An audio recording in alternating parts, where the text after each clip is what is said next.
un homme ramasse une petite créature ressemblant à un oiseau, 8 cm de longueur, avec des cheveux blonds et une paire d'ailes. L'homme l'a ramené chez elle avec soin. Il vérifie le ciel pour s'assurer. À qui est ce bébé? Je vais le prendre si personne d'autre ne le fait. Quand il n'y a pas eu de réponse. Puis il l'a porté chez lui tranquillement. La femme était perplexe quand elle a vu le petit. Est-ce un oiseau ou un humain? Le mari a dit que ça ressemblait à un humain. Mais elle avait des ailes. Ça pourrait être un oiseau. La femme s'est empressée de nettoyer le panier en bambou. Elle l'a garni d'un chiffon, et laissé son mari la mettre dedans, parce que la fille était si mignonne et de petite taille. Ils l'ont donc appelée Marie. Comme ils avaient déjà 50 ans, ils étaient toujours sans enfant. La femme aimait donc beaucoup Marie. Elle a donné à Marie un verre d'eau avec son doigt. Ça a fait fondre mon cœur de voir un petit si mignon. Son cœur a fondu. Tôt le lendemain matin, elle a donné à Marie une formule. Elle s'est aussi essuyé soigneusement la bouche. Après le dîner, elle a acheté un jouet, modifié un peu la robe. Mettez-le sur Marie.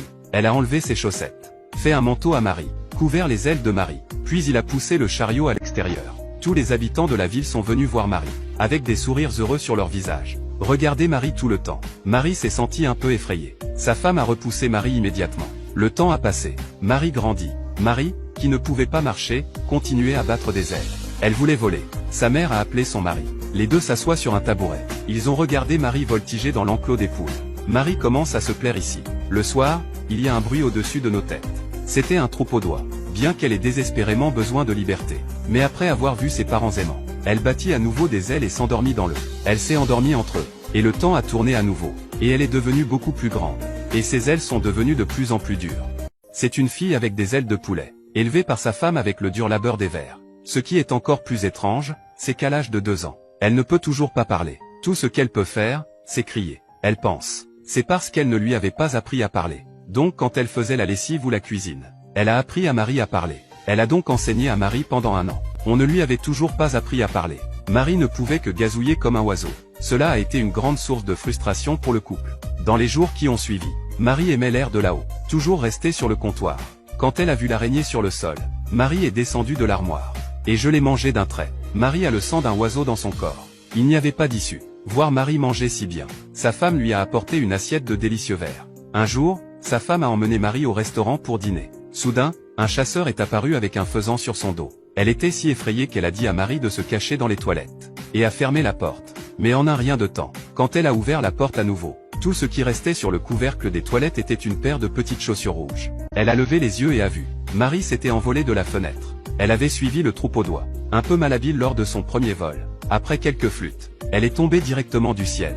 Et est tombée dans la maison. Heureusement, Marie a eu la chance. Elle a atterri directement sur le lit. Sa mère anxieuse. Elle a cherché Marie pendant longtemps mais ne l'a pas trouvée. Alors, ils ont pris leurs bagages et sont partis vers le sud à la recherche de Marie. Et Marie a été trouvée par une petite fille. La petite fille ne regardait pas Marie et n'avait pas peur. Et elle l'a touchée. Ils sont rapidement devenus de bons amis. Pour une fille d'une seule famille, il n'y a rien d'autre que la solitude et l'ennui. Maintenant elle avait un ami pour lui tenir compagnie. Elle a apporté à Marie des branches et de la nourriture. Les deux sont sortis jouer ensemble. Les ailes de Marie battent joyeusement alors qu'elle s'élève lentement dans le ciel. En quelques instants, elle était au sommet d'un grand arbre. La fille ne pouvait pas grimper. Elle devait rester en bas avec elle en silence. Ce qui s'est passé. Les deux se sont réveillés. Ils sont tombés sur les parents de Marie qui se rafraîchissaient sous le sapin. Mais quand ils lèvent les yeux, Marie s'était encore envolée. Les deux hommes n'ont pas hésité. Ils ont continué vers le sud. Deuxième vol. Marie était surtout capable de gérer les ailes. Mais c'était toujours un peu difficile.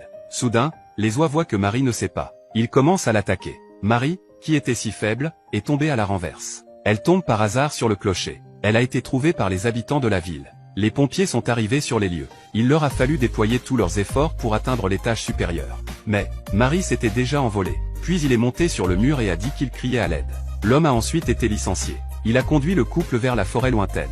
Il voulait aider les deux hommes à trouver Marie. Soudain, il y a eu des coups de feu dans les bois. Il s'est avéré que c'était des chasseurs à la chasse. Le trench-coat de Marie est tombé du ciel.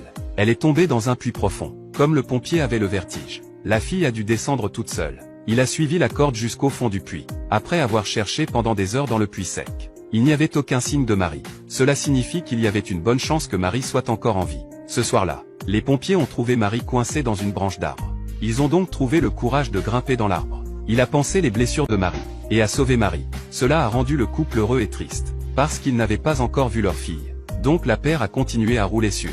Finalement, ils ont repéré leur fille Marie dans un troupeau d'oies. Ils ont repéré leur fille, Marie. Mais les oies étaient sur le point de traverser l'océan.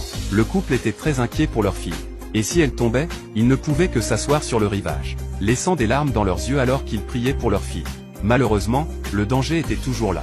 Marie est tombée dans la mer quand elle a perdu ses forces. Au moment où le couple était sur le point de partir en voiture, le mari a soudainement ressenti quelque chose de mauvais.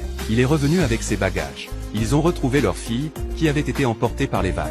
Après un long voyage, Marie était enfin de retour dans les bras de sa femme.